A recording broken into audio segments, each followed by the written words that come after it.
जैसे भारत उम्मीद है आप लोग अच्छे होंगे, स्वस्थ होंगे। आज की वीडियो में हमें जानने वाले कि पोस्ट कोर्प दृष्टिकोण आखिर है क्या। देखिए, पोस्ट कोर्प दृष्टिकोण को समझने से पहले हम थोड़ा इसके इतिहास के बारे में जान लेते हैं। देखिए, पब्लिक एडमिनिस्ट्रेशन का जन्म 1887 में हुआ था। कब हुआ था? 1887 में। उस समय के जो विचारक थे, विद्वान थे, उनमें थे एक लूथर गुलिक। लूथर गुलिक का यह मानना था कि जिस तरह अन्य विषयों में एक सामान्य सिद्धांत होता है, तो लोक प्रशासन भी एक विषय है, इसमें भी एक सामान्य सिद्धांत होना चाहिए। तो लूथर गुलिक ने एक सामान्य सिद्धांत की उत्पत्ति की, जिसे पोस्ट कोर्प दृष्टिकोण का सिद्धांत कहते हैं। पोस्ट कोर्प दृष्टिकोण को अगर समझना है तो उससे पहले आपको पोस्ट कोर्प का फुल फॉर्म पता होना चाहिए। हम देखते हैं कि पोस्ट कोर्प का फुल फॉर्म क्या होता है।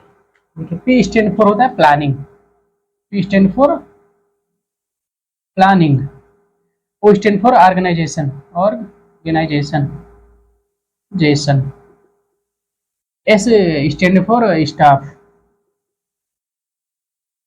स्टाफ या स्टाफिंग, ठीक। D stand for direction, D stand for direction, C O stand for coordination, coordination, R stand for report, report, B stand for budget. Planning को हिंदी में योजना कहते हैं। क्या कहते हैं? योजना, योजना। ऑर्गेनाइजेशन को हिंदी में संगठन कहते हैं। अच्छा, संगठन किसे कहते हैं? देखिए, एक से अधिक व्यक्तियों के समूह को ही संगठन कहा जाता है। स्टाफिंग, स्टाफिंग को क्या कहते हैं? कर्मचारी, कर्मचारी। डायरेक्शन को क्या कहते हैं? दिशा निर्देश, दिशा निर्देश।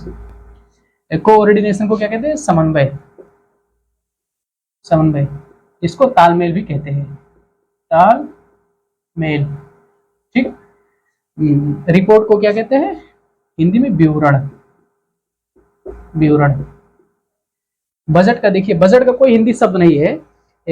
बजट आप लोग जानते होंगे कि किसी भी काम को करने के लिए फाइनेंशियल यानी बजट यानी पैसों की जरूरत पड़ती है, तो बजट को हम बजट ही कहेंगे, क्योंकि बजट का कोई हिंदी शब्द नहीं है।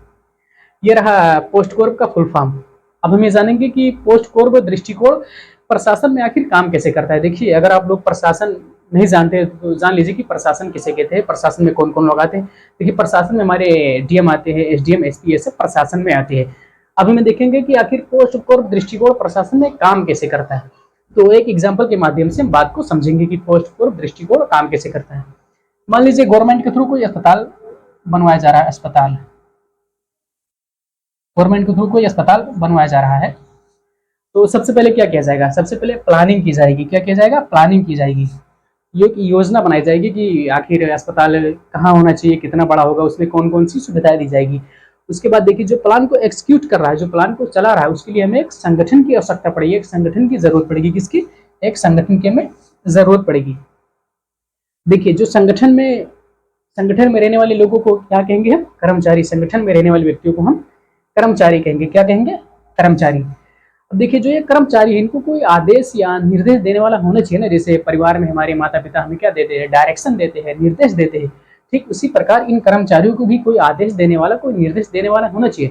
तो इन कर्मचारियों को कौन आदेश देगा, कौन निर्देश देगा, कौन डायरेक्शन देगा? तो जो उच्च अधिकारी है, उच्च अधिकारियों के द्वारा कर्मचारियों को निर्देश दिया जाएगा कि पहले ये काम होगा, उसके बाद कोई दूसरा काम होगा। उसके बाद आता है हमारा कोऑर्डिनेशन, जिसको समन्वय, तालमेल कहते हैं। मान लीजिए जो अस्पताल बन रहा है, इस अस्पताल में जो ठेकेदार है, सुपरवाइजर है, इंजीनियर है, इन सबके बीच अगर तालमेल नहीं बैठेगा तो अस्पताल का निर्माण सही रूप से नहीं हो जाएगा। इसलिए तालमेल या समन्वय स्थापित करना बहुत ही महत्वपूर्ण हो जाता है। उसके बाद आता है हमारा रिपोर्ट। देखिए, डायरेक्शन में क्या होता था कि जो उच्च अधिकारी है वो कर्मचारियों को निर्देश देते थे, लेकिन रिपोर्ट में जस्ट उसका उल्टा है।